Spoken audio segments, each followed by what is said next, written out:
Meet Francis originally? Originally, I was running the service station Mm-hmm. over in PEI, and he was in the horses like before I ever knew him, and he came in and he started dealing with me at the service station. I was good friends with Alec McPhee. Okay, yeah. And Alec ran Bonnie View Restaurant in Cornwall, and a lot of the horsemen used to meet there. Anyway, that's where I met Francis. Okay. So then he started coming to my station to deal with me, and he was getting in my ear that I should have a horse. So turned out that he had been driving this horse for an elderly gentleman, and the old fellow wanted out of it. So Francis got after me that I should have this horse. Anyway, we ended up buying him. Okay, super. And Francis, go ahead. That got me hooked. Yeah, no, it does. It doesn't take long. Trust me. No. So Francis drove the horse for you, obviously. Yeah, Francis drove the horse. Oh yeah. And that was in Charlottetown at the time, correct? Was that what, the late 60s, was it, or? Yeah, he had one race in Charlottetown, and then it was late in the fall, and they were shutting down for the winter. Mm-hmm. So we took him to St. John, and of course, to ruin it all, he won his first 3 races. Okay. So, and you said before, like when we talked earlier, that and this was something I didn't know. I had kind of heard rumblings of, but you said Francis was pretty much the reason why St. John started doing winter racing. Like he talked to Doug Hall. yeah, that's right. Yeah, so He really talked Doug into it, as more or less, and Doug told him, he said, if you can get enough Islanders, to help fill up the classes. Yeah. And there was 2 or 3 at the time that started going over.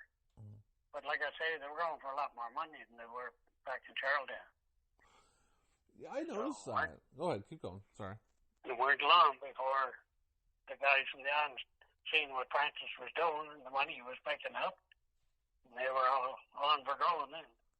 So Francis would, like, from what I was aware of, he would come down Saturdays and Wednesdays, but he would drive from Prince Edward Island down and drive back, wouldn't it, like the next day or that night? It's lots of times at night. Wow. And that's different. That's old school. That's before the bridge. That's back in the right. boat days. That's right. So I'd imagine, right.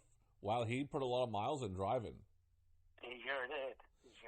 So would you live here, John, or did you live in Prince Edward Island also when you guys were doing that, or did you move to St. John? No, I was still in Charlottetown. Okay. So you would make the trips with them back and forth? Yeah. Okay. Yeah. Okay. So. Lots of times I'd take my car.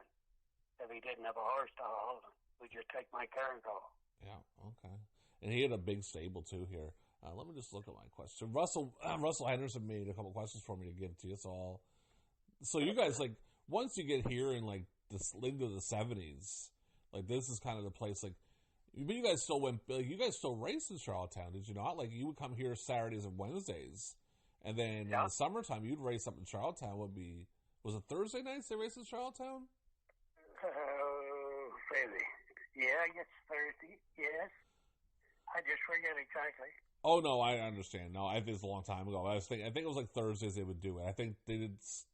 Someone told me before. Aubrey Wood gave me all the days of when everybody raced. But, so one of the biggest horses he ever had was another Mecca. Do you have memories about that horse? Oh, I guess I do. Yeah? You can share them. I do. Yeah. Huh? Oh, go ahead and share your memories, whatever you like to say. I looked after him a lot. When we went to Montreal, he loved that horse. Hey, that was his favorite. Mm-hmm. Anyway, the horse weren't very sound. Anyway, he kept talking about him, and I said, well, the next trip I get down, I said, why don't I bring him up? Yeah. And he hemmed and hawed, and finally he said, okay, bring him up. So anyway, we brought him up, and then I used to put him in the boots with ice, water and ice every day after I jog him. kept at him again, and man, he started coming around. And here we are in Montreal now with a cripple. Yeah. Anyway, put him in the race. Qualified him, had to qualify. He qualified good. Put him in the race. So I was quizzing him pretty good as what are you going to do with him right here. Well, he said, I'll feel him out along through the race. And if he feels like it, he said, I'll let him coast. Anyway, he win the race. Oh, really? And I got to know a doctor up there. He was a doctor, surgeon. Mm-hmm.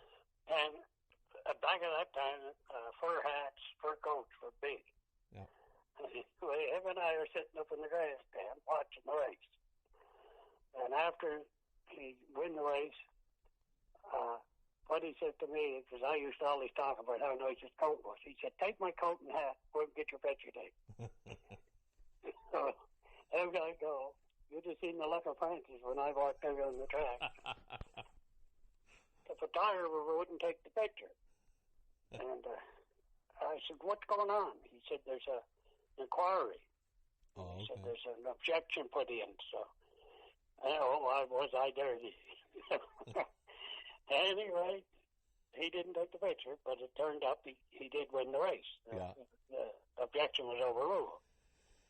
And the next race day, that guy that took the pictures come looking for me, and he gave me the photo of him doing the finish. Okay. When he win, just the finish, but not at the winner's circle. Yeah. But I don't know how many races he went up there, but he made some money after that. Yeah, well, he was. Go ahead. Class old horse. I think kind of leading into the Montreal thing, and I don't want to talk about how we all know what happened with Francis, and it's not something we're not really going to talk about it. But he was wasn't he looking to go to Montreal? And we talked about this before we recorded the interview. He was I think you guys were looking to go to Montreal right around the time of 79, 80. Permanently, were you not? Well, the next year after the accident, yeah. The first year went up, and we were allotted $6, mm-hmm. and we landed. I think we landed there with 11 or 12 heads. Mm-hmm. Yeah. We had them all over the racetrack, but the next year, they loved them up there. The next year, they were going to give them a whole shed roll. Okay. 20-some stalls if you wanted. Yeah. And he had some nice horses lined up, bunch of Webbies. Okay, yeah. Plus he had Tumble Sealster, Clipper Sealster, True and Honest. Like we had a bunch of nice horses to go the next year. Yeah. But didn't turn out. I know. That was very unfortunate. One of the things I mentioned to Don Hubbard, and I'll mention it to you, that I thought was really shows Francis's toughness. He didn't wear gloves when he raced. No, sir. No, sir. Wow, that's. They thought he was nuts in Blue Bonnets. We'd be over on the track at 6:30, 7 o'clock in the morning. It was cold, I'm telling you. And he'd be going bare hands. Yeah. And the other drivers and that, trainers and that, they just shake their head out. And, no, that's true. That is so true. I have a picture of Francis, which you'll see on the podcast, and I'm going to share with everybody. It was given to me by this amazing photographer. He does all photography through St. John for decades. You've probably seen it. It's Francis, it's right, the picture's right, Francis is right in the front. And you see him this is in May, so it's not cold, but he has no gloves, and I've heard that. There's pictures. I have pictures of Francis where it's the middle of winter with no gloves, so toughness was definitely a big thing for Francis. I'm going to ask you about a horse, and I cannot, it's funny, me and Dawn talked about it on our interview, and I'm going to spell it for you, because I cannot pronounce it. I don't even want to try to pronounce it. You're going to know the horse right away.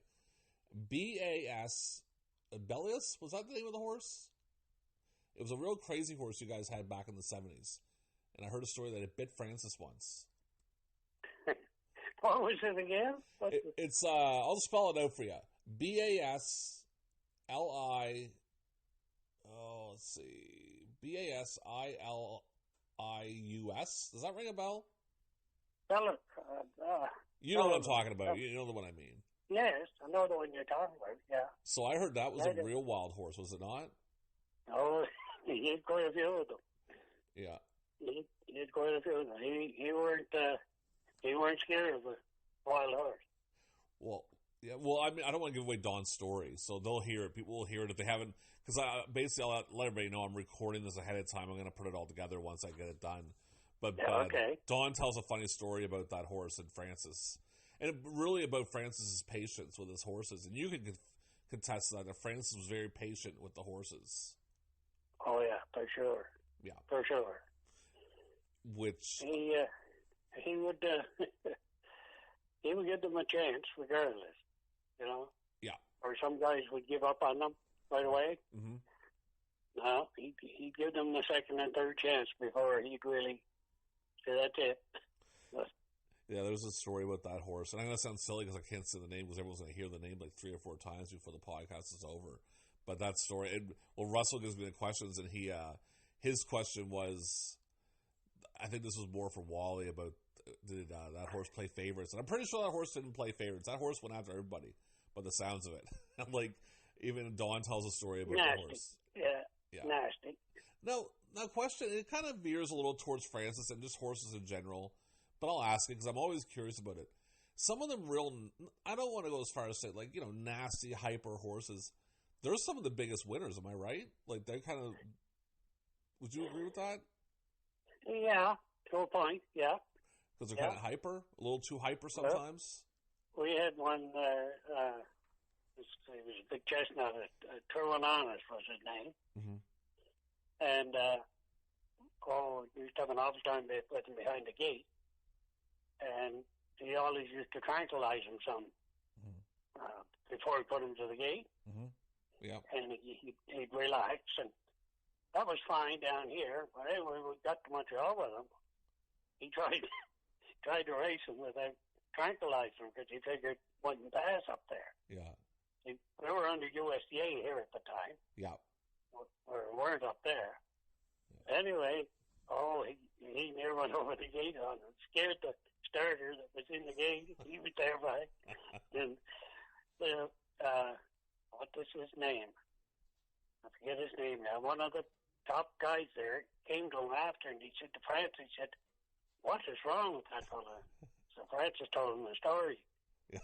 And he said, I used to tranquilize him back home, but he said, I don't think it'll pass up here.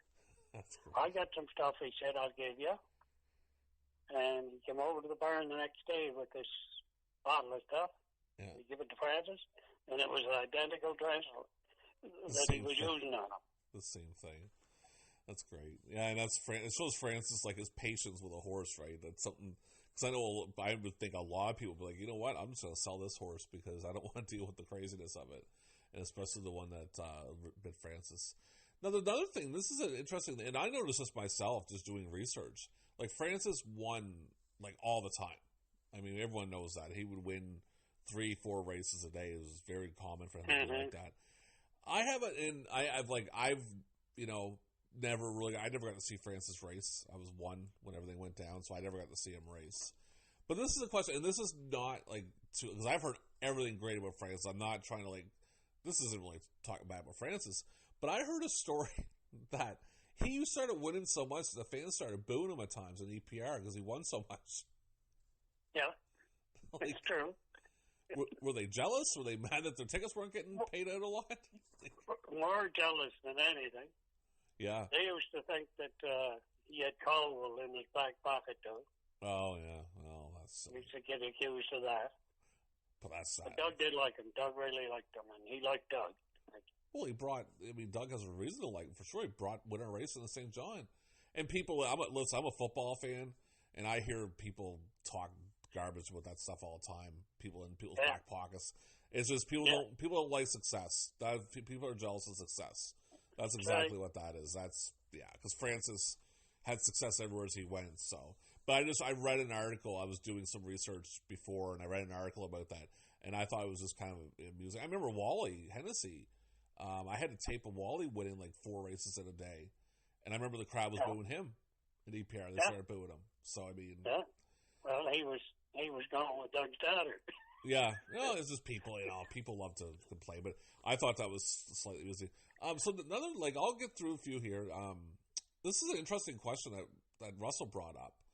So you guys you constantly. Oh, okay. So your stable, you race some of the same horses for 4, 5, 6, 7 years. What were some of the things that you guys did to keep the horses being good? For that long period of time. He turned them out at the farm. A lot of times, too, myself, I know, I used to spend a lot on his farm, jogging them and turning them out in the paddock. And then if they needed a blowout, I'd throw them in the truck and take them in and train them at the track. Mm-hmm. And that seemed to spruce them up. And another thing we used to do, too, we used to swim them a lot. Yeah, yeah. We take them down and put them in the ocean and let them swim for a while. Yeah, yeah. He had all kinds of little tricks like that he used to do to keep them fresh, Yeah, definitely. Yeah, because I noticed that too. Francis, a lot of the same horses. I mean, he kept for a long period of time. Let's see here. So, well, basically, I'll ask you one more. I'll get 2 more questions for you. So, what was your favorite horse that Francis had? And how about this? Your favorite horse that Francis had, and the least favorite horse that Francis had. That'd be a fun little question. Oh golly! Oh, I'd still have to say another Mecca. Yeah, yeah. Although Colombo Sealster, he was getting to be quite a favorite. Mm. But we, he only raced him a short time. Yeah. But he had another horse too, Kimball Duke. Okay. He was an Australian horse that came over. Yeah. And he was tied up with a guy from Australia, eh? Mm-hmm. Yeah, well, I noticed he had some horses from that area. Keep going, sorry. John McCardle was his name. Okay. And he used to send them over, and we'd train them down. And when we were on Blue Bonnets, we'd put them in, qualify them. Mm-hmm. Holy kids, I've seen 5 and 6 guys lined up at the door waiting to talk to them at our barn the next day, wanting to buy them. Yeah, definitely, for sure. Keep going. I think he could talk too. He had a great way of talking with people. Yeah. And he was the type of guy, Scott, but people should know about him. Mm-hmm. Money was really nothing to him. Once he had enough to get by. Yeah. If you came to him and you needed $20, if he only had 10 in his pocket, he'd go borrow 10 out of somebody else to get the 20 for you. Yeah, that's great. That's the type of guy he was. I've had a lot of good friends over the years, but never none like him. I've heard really good things. I know I never got to meet Francis. I might have seen him when I was 6 months old, because I was down at the track probably too as a baby. But everyone's been kind of Francis is very quiet. But everyone I've talked to, so they've all Dawn had great things to say about Francis.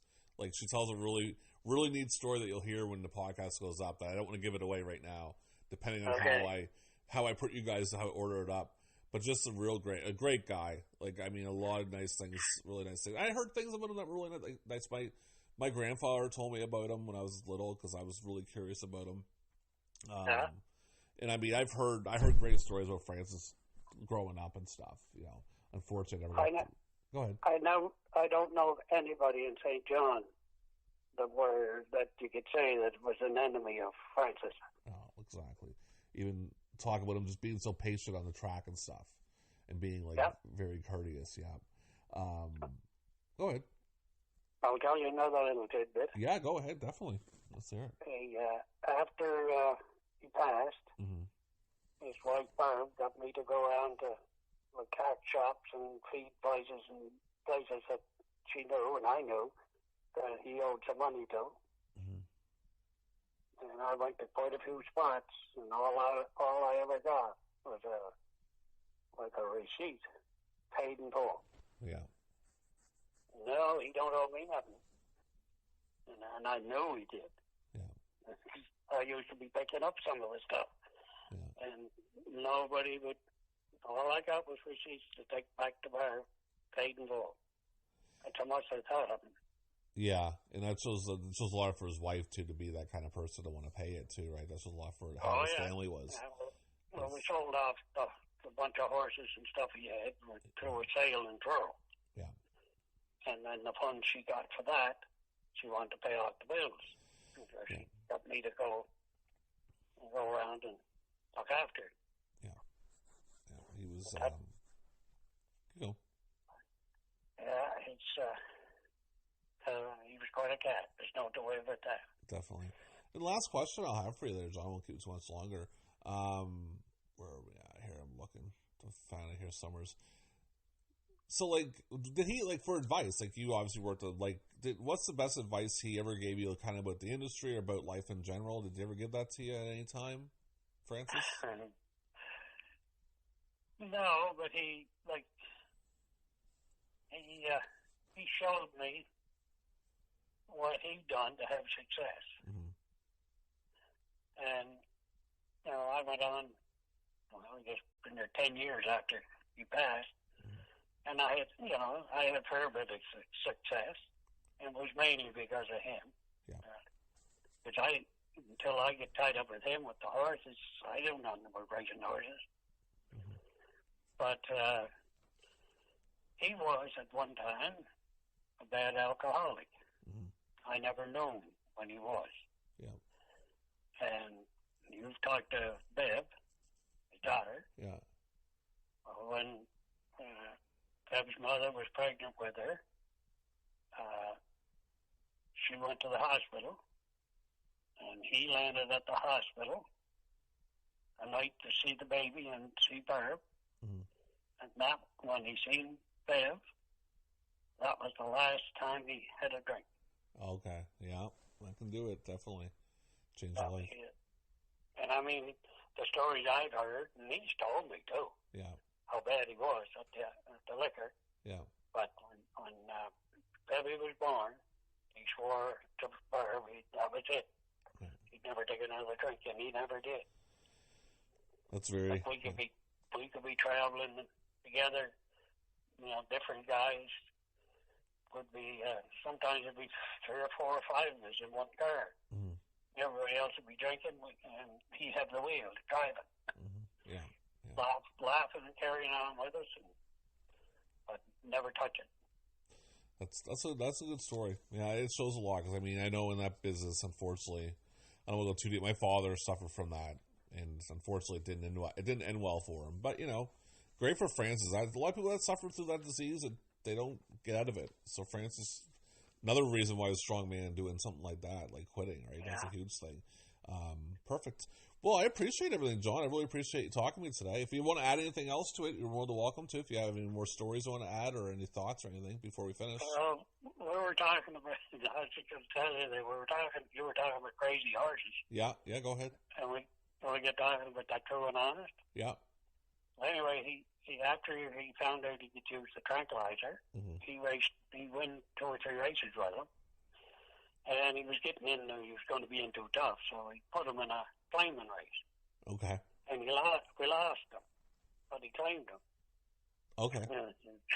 Anyway, this day, we're walking up to the yard.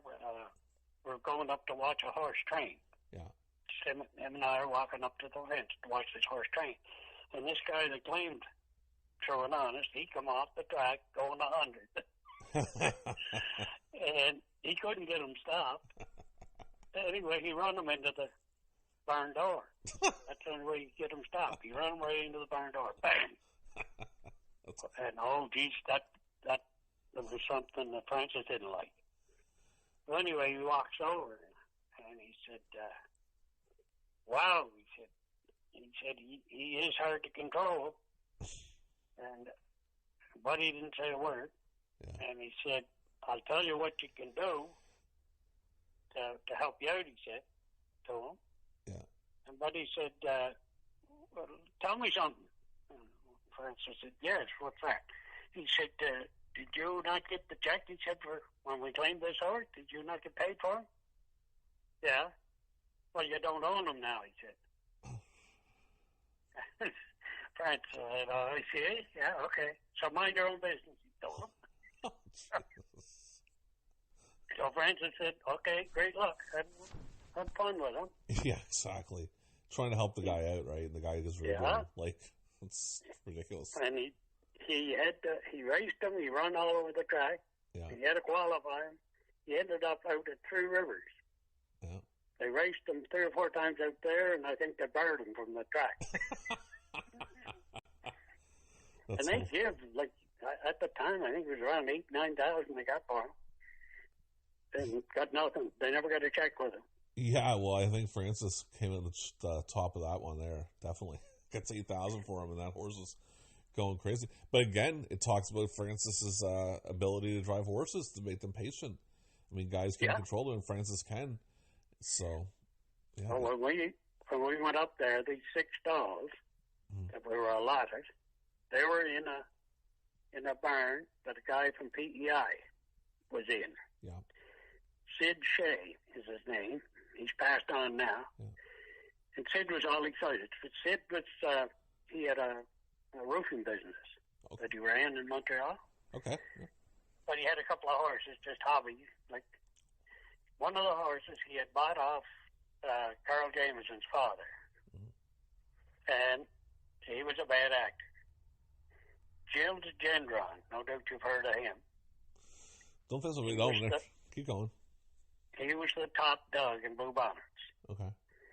And anyway, Gilles was driving these horses for Sid. So when we landed there, he put this bad actor, first of all, put him in to go, and he put Francis down to drive him. Well, the office called him and said, no, you know, he can't drive this horse. And, what do you mean, he said. And he said, well, Gilles Gendron's been driving him. He's the top driver here, and they'll bet him when he drives him. But he said, they're not going to bet him when Francis driving him. Nobody knows him. Mm-hmm. They're going on like this to him. So Sid told him, he said, well, listen, I'm telling you something. He's the top driver in the Maritimes. And he said, he's a friend of mine. And he said, I put him down to drive my horse. And he said, until that name changes on the horse as the owner, he's going to drive him. So we said, if you don't want that, scratch him. He said, you know, I'm on him. So anyway, they let him go. Yeah. They left Francis on the horse. Anyway, you used to have to tie his tail down. And if you touched him with the whip, the rear end would come up, he'd try to kick you out the bike. Anyway, Sid warned Francis. He said, don't hit him with the whip. Really, Francis? Yeah. He said, he's dangerous. Yeah. And anyway, the best that Gilles Gendron ever got with him was a third. Yeah. All the time he drove him. Anyway, when Francis went to turn him at the top of the stretch to score him out, yeah, he just tapped him over the back, a little tap, like to kick him into gear. Yeah. And he helped put the rear end, start to kick him. He wheeled off and he nailed him over 3 with the whip. Yeah. And anyway, he went to the gate. He just jogged. He sent him right down the road, and Francis weren't one to run off the front end. Yeah. But he was there the other way. He sent him right down the road and win new record on him. Well, that was it. And a word long after that, he never drove. I bet he didn't drive 10 drives there. And owners were coming to him. Yeah. Who he didn't even know. Yep. And asked him if he'd ride their horse. Yep. That's how quick they got to like him.